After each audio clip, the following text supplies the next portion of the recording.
I stood in the parking lot of Westfield High, gripping my car keys so tightly they left marks on my palm.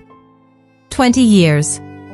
20 years since I'd walked these halls, and here I was, sitting in my beat-up 2008 Honda Civic with the cracked windshield and the driver's door that wouldn't open from the inside. The reunion invitation had been sitting on my kitchen counter for 3 months before I finally decided to come. Now, watching my former classmates pull up in their Mercedes and Teslas, I wondered if this was a mistake. My name is Claire Martinez, and I'm about to tell you how the worst night of my high school reunion became the moment that changed everything. But first, let me take you back to where it all began, because to understand the sweet taste of that night, you need to know just how bitter the journey was. If you've ever experienced something like this, please hit like and subscribe and let me know where you're watching from. I was never the girl anyone remembered in high school. Average grades, average looks, average everything. My dad worked construction until a back injury put him on disability when I was 15. My mom cleaned houses for the wealthy families in town, including some of my classmates' homes. We lived in a small apartment above the hardware store on Maple Street, and I spent most nights studying at the kitchen table while my younger brother Miguel did his homework beside me. The popular kids, Madison Chen, Bradley Whitmore, Jessica Torres, they lived in a different universe. Their parents were lawyers, doctors, business owners. They drove new cars at 16 while I took the bus. They went to Cancun for spring break while I worked double shifts at the local diner. They had futures mapped out in prestigious universities while I was calculating how many community college credits I could afford each semester. But I had a secret. Every Sunday morning, while my classmates were sleeping off their Saturday night parties, I was at the small municipal airport 5 miles outside town. Mr. Thompson, a Vietnam vet who ran the flight school, had taken me under his wing when I was 14. I'd started by washing planes for flying lessons, 1 hour of work for 15 minutes in the air. By senior year, I was working toward my private pilot's license, funded by every penny I could save from waitressing. Nobody at school knew. Why would I tell them? They already looked at me like I was invisible.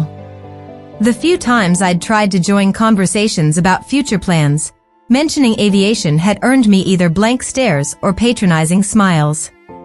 "That's interesting, Claire," Madison had said once, her voice dripping with fake sweetness. "But maybe you should have a backup plan? Something more realistic?" Graduation came and went. While Madison headed to Columbia for pre-law and Bradley went to Stanford for business, I enrolled in the aviation program at the community college. My parents couldn't afford to help, but they never missed a chance to tell me how proud they were. My dad would sit on our tiny balcony in his back brace, watching planes fly overhead, and say, "That's gonna be my Claire up there someday." The road was brutal. I worked 3 jobs, early morning shifts at a bakery, afternoons at the flight school doing administrative work, and weekends at the diner. Every spare dollar went toward flight hours. I'd fall asleep over my textbooks, dream about altimeters and weather patterns, and wake up to do it all again. While my former classmates posted photos from study abroad programs and fraternity parties, I was learning to navigate by instruments and studying federal aviation regulations until my eyes burned. If this part hit you hard, leave a comment and tell me what you would have done. My first real heartbreak came when I was 22. I'd been dating James, a fellow aviation student, for 6 months. He was the first person who seemed to understand my drive, my passion for flying. We'd study together, dream together about the airlines we'd work for. Then one night, I overheard him talking to his buddies at a bar. "Claire's cool," he said, "but let's be real, how many female pilots actually make it to the majors? I'm not trying to be with someone who's gonna be stuck instructing at small airports forever." I broke up with him the next day. His words echoed every doubt I'd been fighting, every voice that said I was reaching too high. But instead of giving up, I channeled that pain into determination. I passed my commercial pilot exam on the first try. Got my flight instructor rating. Started building hours any way I could, pipeline patrol, banner towing, anything that kept me in the air. The rejection letters from airlines came in waves. Not enough hours. Not the right type ratings. Position filled. I kept them all in a folder, not out of masochism, but as fuel. Each no pushed me to fly more, study harder, network smarter. I moved to a larger city, took a job flying cargo at night, the graveyard shift of aviation. My apartment was a studio so small I could touch both walls with my arms spread, but it was 5 minutes from the airport. Then came the phone call that changed everything. I was 28, exhausted from a night flight, when my mom called sobbing. Dad had had a heart attack. He was stable, but the medical bills were astronomical. Insurance covered some, but not enough. Never enough. I was faced with a choice: keep pursuing my airline dream or take a higher-paying non-flying job to help my family. I'll never forget sitting in the hospital cafeteria, watching my dad sleep through the ICU window, when a woman in a pilot's uniform sat down across from me. Captain Sarah Walsh, she introduced herself. She'd overheard me talking to the nurses about postponing my type rating training to help with bills. "How badly do you want this?" she asked me. When I couldn't answer through my tears, she said, "Bad enough to let me help?" Sarah became my mentor, my champion. She connected me with scholarships I didn't know existed, introduced me to a network of female pilots who understood the struggle. She taught me that the aviation industry wasn't just about skill, it was about persistence, connections, and timing. "You're not just learning to fly," she told me. "You're learning to navigate a system that wasn't built for us." Let me know in the comments where you're watching from if this felt familiar. My breakthrough came at 32. After years of cargo flights, instructing, and building hours, I finally got hired by a regional airline. The salary was modest, the hours brutal, but I was flying passengers. Real commercial aviation. My parents came to the airport to watch my first flight as a first officer. My dad, still weak from his recovery but insisting on being there, took a photo of me in my uniform that he carried in his wallet until the day he died. The regionals were a grind of 4-5 flights a day, different cities, living out of a suitcase. But I loved it. Every landing, every passenger safely delivered, was a tiny victory against everyone who'd said I couldn't do it. I upgraded to captain at the regionals faster than most, driven by something deeper than ambition, the need to prove that Claire Martinez from the apartment above the hardware store belonged in that left seat. At 35, I got the call from Global Airways, a major international carrier. The interview process was intense: simulator evaluations, psychological assessments, panel interviews. I remember walking into the final interview, facing 5 senior pilots across a conference table, and thinking about Madison Chen's dismissive smile all those years ago. "Tell us," the chief pilot said, "why should we hire you over the hundreds of other qualified candidates?" I told them about washing planes for flight time. About studying by candlelight when we couldn't afford the electric bill. About every rejection, every sacrifice, every moment I'd chosen the harder path because the sky was calling me. "I've earned every hour in my logbook," I said. "Not just by flying, but by fighting for the chance to fly." I got the job. The training was intensive: 6 weeks of systems, procedures, simulators. I was one of 3 women in a class of 30. Some of the men made subtle comments about diversity hires, quotas. I let my performance speak for itself. Perfect scores on every exam. Flawless simulator sessions. When I walked across that stage to receive my wings as a Global Airways pilot, I thought about Mr. Thompson from the municipal airport, who'd passed away 2 years earlier. He'd always said I had the hands for flying and the heart for climbing. But here's the thing about success: it doesn't erase the scars. Even as I progressed to captain, flew international routes, commanded respect in the cockpit, part of me was still that invisible girl from high school. Which brings me to that night in the Westfield High parking lot, staring at the reunion invitation. I'd been flying a Paris route that week and could have easily skipped the reunion. But something made me go. Maybe it was curiosity. Maybe it was the need to face old ghosts. I'd driven my old Honda, the car I'd bought with my first flight instructor paycheck and kept for sentimental reasons. Walking toward the decorated gym, I smoothed down my simple black dress and took a deep breath. The moment I walked in, it was like being 17 again. The same cliques had reformed, 20 years later. Madison, now a corporate lawyer, held court near the bar, her designer dress probably worth more than my car. Bradley had his arm around his third wife, regaling anyone who'd listen with stories about his hedge fund. Jessica had become a successful real estate agent, her Instagram perfect life on full display. "Oh my God, Claire?" Madison spotted me first, her voice carrying that same patronizing tone. "I didn't think you'd come. How are you? Still living in town?" Before I could answer, Bradley joined us, already 3 drinks in. "Claire Martinez. Man, I haven't thought about you in years. What are you up to these days? Still waiting tables?" "I'm a pilot," I said simply. The pause was almost comical. Madison's smile froze. "A pilot?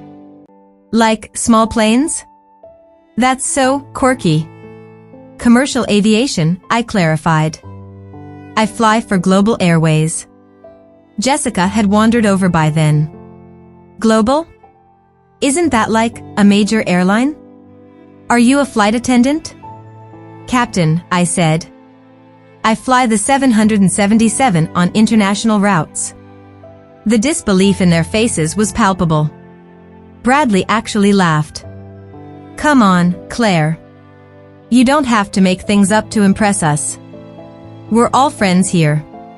That's when things got interesting.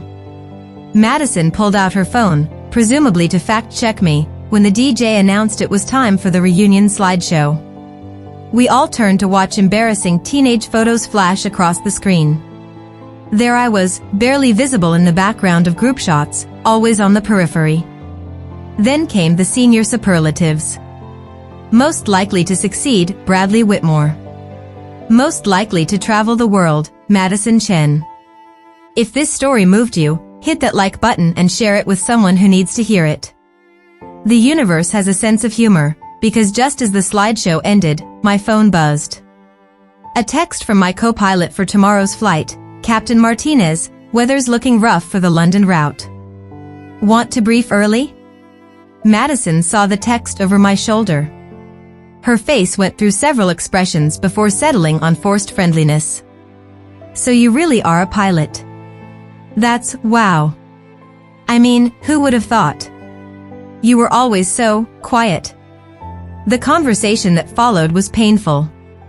They peppered me with questions, but not out of genuine interest, more like they were trying to find the catch, the asterisk that would explain how Claire Martinez had somehow slipped through the cracks of their worldview. Bradley made a joke about diversity hiring. Jessica asked if I was married, then looked triumphant when I said no, as if being single negated my career achievements. "Must be lonely," Madison said with fake sympathy. "All that traveling. No time for a real life." I thought about my apartment in Manhattan, small but mine. My crew who'd become family. The sunrise I'd watched from 41,000 feet over the Atlantic that morning. The thank you letter from a passenger whose dying mother I'd helped get home by holding a plane at the gate. My life was fuller than they could imagine, just not in ways they'd understand. The turning point came when we walked outside for the reunion group photo. The organizers had arranged for it to be taken in the parking lot with the school in the background. As we assembled, people started noticing cars, making comments. Someone whistled at Bradley's new Porsche. Madison made sure everyone saw her Tesla's custom plates. Then Jerry Wilson, who'd been one of the few decent people in high school, pointed at my Honda. "Damn, someone's still driving a beater. Whose is that?" The laughter started before I could claim it. Not cruel, exactly, but dismissive. The kind of laughter that says you haven't made it, you don't belong. Madison's voice cut through. "Oh my God, Claire, is that yours? I thought you said you were a captain at a major airline." "I am," I said quietly. Bradley guffawed. Making the big pilot bucks and driving that? Come on, Claire. It's okay to admit things didn't work out like you planned. Here's the thing about moments like this, you can either shrink or stand tall. 20 years ago, I would have shrunk. Made excuses. Disappeared into the background of another group photo. But I'd spent 2 decades learning to navigate storms, both literal and metaphorical. I'd landed planes in crosswinds that would make these people cry. I'd made split-second decisions with hundreds of lives in my hands. Their opinion of my car wasn't going to break me. You're right, I said, loud enough for everyone to hear. This car doesn't match the image, does it? The crowd sensed drama and quieted down. Madison smiled, thinking she'd won some sort of victory. It's nothing to be ashamed of, Claire. Not everyone's life turns out like they dreamed in high school. I pulled out my phone and sent a quick text. Actually, you're absolutely right, Madison. This car doesn't reflect my life now. I keep it because it reminds me where I came from. Every scratch, every dent has a story. This crack in the windshield? Got that driving to my first solo flight. The door that doesn't open? Broke it rushing to my dad's hospital room but didn't have money to fix it because I was paying his medical bills and flight school tuition. The crowd had gone completely silent. In the distance, I heard what I'd been waiting for, the distinctive thrum of rotor blades. You all seem really concerned about image, I continued, raising my voice slightly over the growing noise. About showing success through the right car, the right clothes, the right spouse. But success isn't always shiny. Sometimes it's a beat-up Honda that carried you through the hardest years of your life while you were too busy chasing dreams to care what anyone thought. The helicopter appeared over the treeline, a sleek Bell 407 that I'd been certified on 6 months earlier. The crowd instinctively stepped back as it began its descent toward the far end of the parking lot. That's my ride, I said, unable to keep the smile off my face. I volunteer with Angel Flight on weekends. We provide free air transportation for medical patients. Tonight, after this lovely reunion, I'm flying a young cancer patient to a specialist in Boston. Her family can't afford commercial flights with all the medical equipment she needs. The helicopter touched down gracefully, its rotors still spinning. Through the glass, my friend and fellow pilot Jake gave me a thumbs up. Madison's mouth was hanging open. Bradley had dropped his drink. Jessica was furiously taking photos, probably trying to figure out how to spin this for her social media. You know what the difference is between us? I said, looking directly at Madison. You traveled the world as a tourist. I traveled it as a professional, responsible for bringing people safely to their destinations. You succeeded in the life everyone expected you to have. I succeeded in a life no one thought was possible for me. I started walking toward the helicopter, then turned back one more time. Oh, and Bradley? That comment about diversity hiring? I've logged over 15,000 flight hours, hold type ratings on 5 different aircraft, and have a perfect safety record. I've landed in thunderstorms that would make you wet yourself. I didn't get hired because I'm a woman. I got hired because I'm exceptional at what I do. Jake had opened the helicopter door. As I climbed in and put on my headset, I looked back at my former classmates. Some were taking pictures. Others just stared. Madison looked like she'd swallowed something bitter. Ready, Captain? Jake asked over the intercom. Always, I replied. As we lifted off, I watched the reunion crowd shrink below us. My Honda sat alone in the parking lot, looking exactly as out of place as I'd always felt. But I wasn't that invisible girl anymore. I'd learned to fly above the judgments, to navigate by my own instruments. The flight to pick up Emma, our 8-year-old patient, was smooth. When we landed at the small regional airport near her home, her parents were waiting with tears in their eyes. Emma, despite the tubes and machines keeping her alive, pressed her face to the window as we flew toward Boston, watching the lights below with wonder. Are you really a pilot? She asked me over the intercom. I really am, I told her. I want to be a pilot too, she said. But everyone says I'm too sick. I adjusted our heading slightly, giving her a better view of the city lights. You know what? Everyone told me I couldn't be a pilot either. Too poor, too female, too everything except what they thought a pilot should be. But here's a secret, the sky doesn't care about any of that. It only cares if you have the courage to reach for it. We landed in Boston as the first rays of dawn painted the horizon. As the medical team prepared to transfer Emma, she grabbed my hand. Will you teach me to fly when I get better? Count on it, I said. Driving home in my beat-up Honda after returning the helicopter, I thought about the reunion. By now, the story had probably made its way through every social media platform my former classmates used. I could imagine the posts, the gossip, the attempts to process what they'd witnessed. But here's what they still didn't understand, the helicopter wasn't the victory. Neither was the captain's position or the international routes. The victory was in every choice I'd made to keep climbing when it would have been easier to stay grounded. It was in the lives I'd touched, the passengers I'd carried safely, the young women who'd seen me in the cockpit and thought, I can do that too. My phone buzzed with texts. Jake had apparently posted a photo of me at the controls, captioned, "This is what a real superhero looks like." It had already been shared hundreds of times. Mixed in with congratulations from fellow pilots were messages from high school classmates I hadn't heard from in 20 years. Some apologetic, some amazed, some trying to reconnect now that I'd proven worthy of their attention. I deleted them all except one.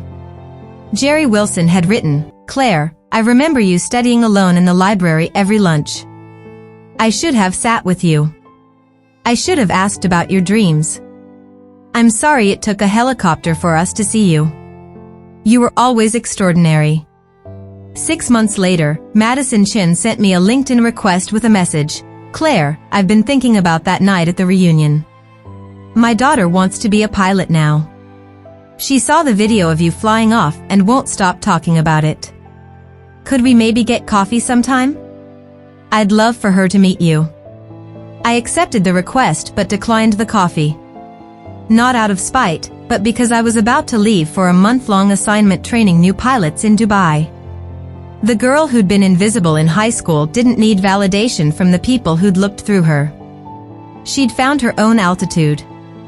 Emma did get better. Last week, she sent me a photo from her first flying lesson, huge smile visible despite the oxygen tube. "Reaching for the sky, Captain Claire," she'd written. That's the thing about revenge. The best kind isn't about showing off or putting others down. It's about rising so high that the people who doubted you become irrelevant to your journey. They're still down there, measuring success in car brands and zip codes, while you're up here, touching clouds and changing lives. My Honda finally died last month. 23 years old, 346,000 miles, held together by hope and duct tape. I could afford any car I wanted now, but saying goodbye was harder than I expected.